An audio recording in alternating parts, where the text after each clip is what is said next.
Метлата на Заев започна од Гостивар. Денеска на сила се поставени нови директори по училиштата. Продолжуваме исто. Напиша на својот Facebook профил гостиварскиот градоначалник Арбен Таравари. За период од нецели 18 месеци на Таравари во 2 наврати му се одземат ингеренциите во областа на образованието. За овој период Таравари посочи дека по 6-ти пат се менуваат директорите во училиштата, додека е тој на чело на општината. Најголемата штета ја трпат децата. Ако сака владата без никаков проблем, ќе им го понудам и моето градоначалничко место, одговори Таравари на новинарско прашање околу промената на наставниот кадар во училиштата. Господинот Заев да ги земе и за 4 години ингеренциите, комплетно да му ги даде на Дуи. Дури му реков, ако треба и градоначалничкото место нека дојде, ќе му го дадеме на Дуи, нека го земе. Имаше и ваква понуда. Како и да е, жалам за учениците, уште 2 недели завршува учебната година, може после 2 недели од тие стреси за децата ги сменија пред избори за време на кампањата, сега повторно ги менуваат директорите, назначуваат други, па повторно ги вратија, па повторно. Се ова влијае врз квалитетот на наставата во училиштата, меѓутоа тоа е вис мајорис, не зависи од нас. Од Министерството за образование се уште не излегуваат со коментар во врска со обвинувањата на Таравари, но со свој став излега од гостиварскиот огранок на Дуи. Таравари да не зборува за метла, туку за почитување на законите за средно и основно. Директорите кои се враќаат на должност согласно законот и процедурите, ги охрабруваме да започнат судска постапка против Арбен Таравари за непочитување на законот за основно и средно образование и непочитување на службената должност. Ингеренциите на Таравари му беа одземени лани годинава во месец февруари, со образложение дека се констатирани голем број нерегуларности во областа на разрешување и менување на директори во училиштата. За овој период постојано се менуваат директорите на училиштата, во зависност од тоа која имаше надлежноста за оваа постапка. Општината поставуваше своји луѓе, а кога ќе останеше без надлежности, Министерството за образование директорските места им ги доделуваше на Дуи. Таравари пред неколку месеци побара лично премиерот Зоран Заев да го разгледа целиот случај, затоа што како што посочи, не сакал да верува дека е запознаен со истиот. Сега за разрешувањето, гостиварскиот градоначалник впери прстот во Заев, кој најави метла, а метлата според Таравари започнала токму од Гостивар. Европскиот универзитет од Скопје ја вклучи општина Гостивар во програмата Карван на образованието, преку која се доделуваат стипендии за студирање на еден од факултетите на овој универзитет. Представници на образовната институција денес беа во општината, каде беше потпишан договор за соработка. Еден матурант од Гостивар ќе добие целосна стипендија за 4 годишни студии во висина од 6.000 евра. Изборот на ученикот ќе го изврши 3-члена комисија од локалната самоуправа. Освен за факултетот за стоматологија, стипендијата важи за сите останати факултети, вклучувајќи ја тука и Високата школа за забни техничари. Ако пресметаме за 4 академски години, тоа некаде во износ во евра би изнесувало околу 6.000 евра.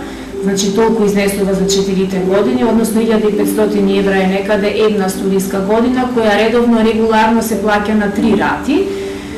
Опфаќа, како што реков, сето она што ја подразбира школарината, а се останато што значи живот во Скопје, патување и така натаму, идниот студент ќе мора таа стратегија да ја обезбеди сам со помош од родителите или со некоја друга стипендија, доколку е корисник на друга стипендија.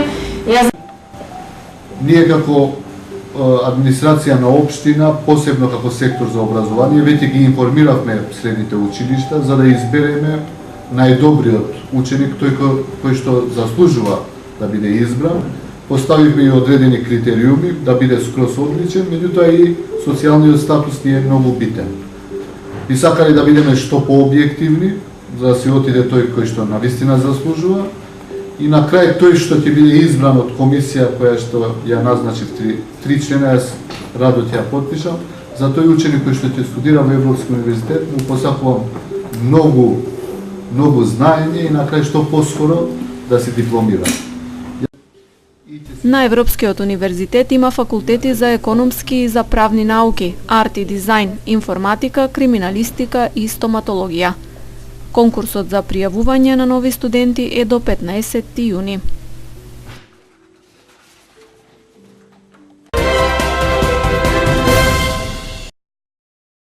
Ова се ученици кои живеат во подножјето на Шар планина. Планината им е на дофат, но не знаат многу за оваа природна реткост. Тие за прв пат се запознаа со Шара и со останатите планини во Македонија, нивната вредност, како да се однесуваат кога пешачат по планинските патеки. Во природа планинарскиот клуб Тетекс им одржа час по планинарење, како дел од нивните наставни активности. Со цел да им објасниме на учениците колку е важно да бидат постојано во природа или барем најголем дел од слободното време да го користат да бидат во природа, особено на планина.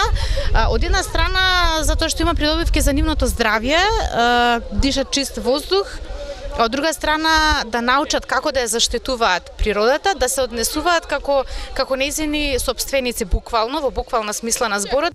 Од планинарскиот клуб Тетекс сметаат дека часовите по планинарење треба да бидат барем како дел од слободните активности на учениците, ако се земе предвид фактот дека повеќе од половина од површината во Македонија е покриена со планини. Сметам дека планинарството треба да се воведе како слободна активност, не можеби како задолжителни часови, но како слободна активност би требало да се воведе по училиштата во Македонија, со тоа што денеска токму и целта тоа да ги изведеме децата во природа и да им кажеме зашто е добро планинарењето, меѓутоа не само зашто е добро, туку и што треба со себе да понесат кога тие одат на планина. Колку планинарството е безбедна или не безбедна работа, но ние треба да го направиме да е безбедна работа со оглед дека Македонија, посебно Шар планина, изобилува со такви природни и планински убавини, воедно и да ги запознаеме со децата со убавините кои што ги има Шар планина. Зборувам за овој за Полошкиот регион тука во Тетово, меѓутоа зборувам и воопшто за Македонија. Македонија е една планинска земја каде што има многу неоткриени убавини кои што допрва треба да се откријат. Од секторот за образование при општина Тетово велат дека со наставните активности како примерот со предавањето кој ги одржува ПК Тетекс практично придонесуваат децата да се запознаат со вредноста на планината и како да се однесуваат кон неа. Ова е дел од тие наставни активности што ние ги реализираме во училишните програми, така да знаете дека за програмите се одговорни од Министерството за образование и наука и од Бирото за развој на образованието, но тоа што е наша надлежност, тоа ние го реализираме, така да што е можно повеќе учениците да бидат дел од практичната настава, да бидат дел од вакви слободни активности и што е можно повеќе да се снабдат со вештини на кои што би можеле утре да бидат поподготвени за да го живеат нивниот живот. Дел од учениците кои беа на предавањето за прв пат станаа членови на планинарско друштво. Планинарскиот клуб Тетекс им додели членски книжки.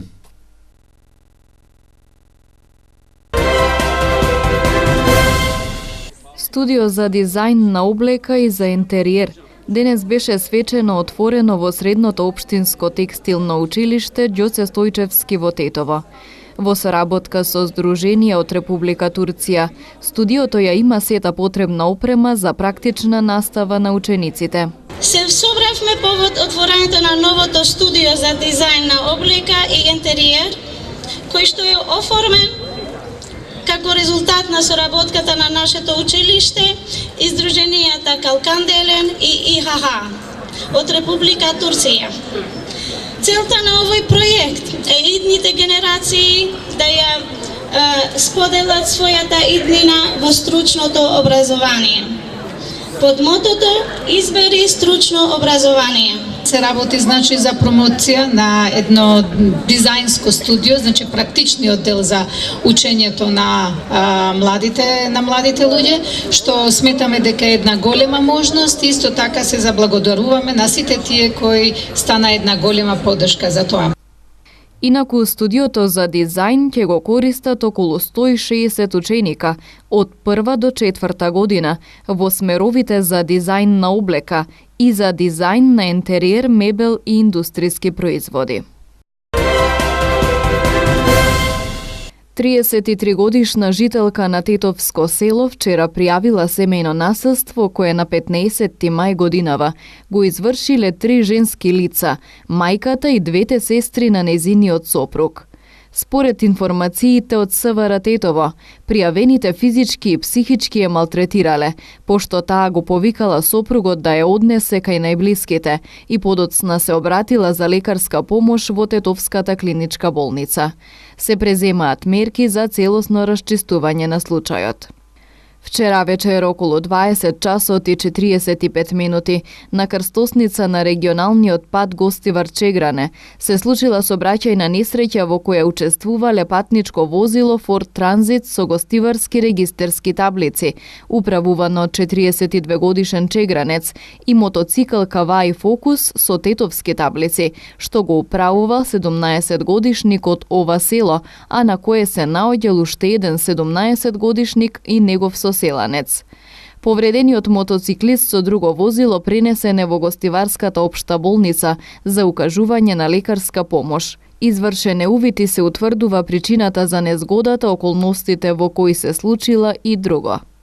Инаку во вчерашните сообраќајно-контролни активности спроведени на поширокото полошко подрачје, вкупно биле откриени и законски санкционирани 25 возачи, од кои 10 во Тетово и 15 во Гостивар, кои ја пречекориле дозволената брзина и на кои им биле изготвени исто толку мандатни платни налози.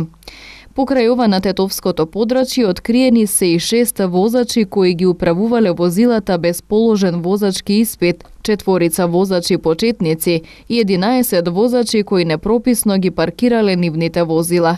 И овие, како и сите други прекршоци, биле заокружени со прекршочни и мандатни платни налози, како и со 11 писмени предупредувања.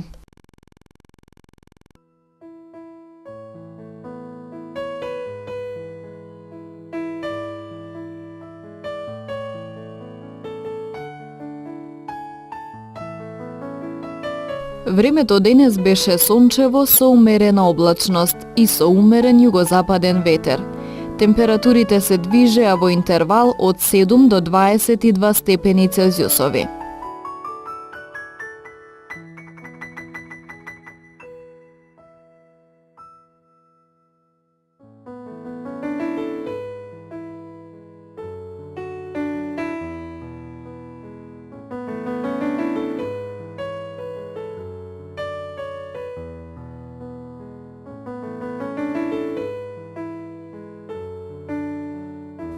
Времето утре ќе биде сончево со мала до умерена облачност.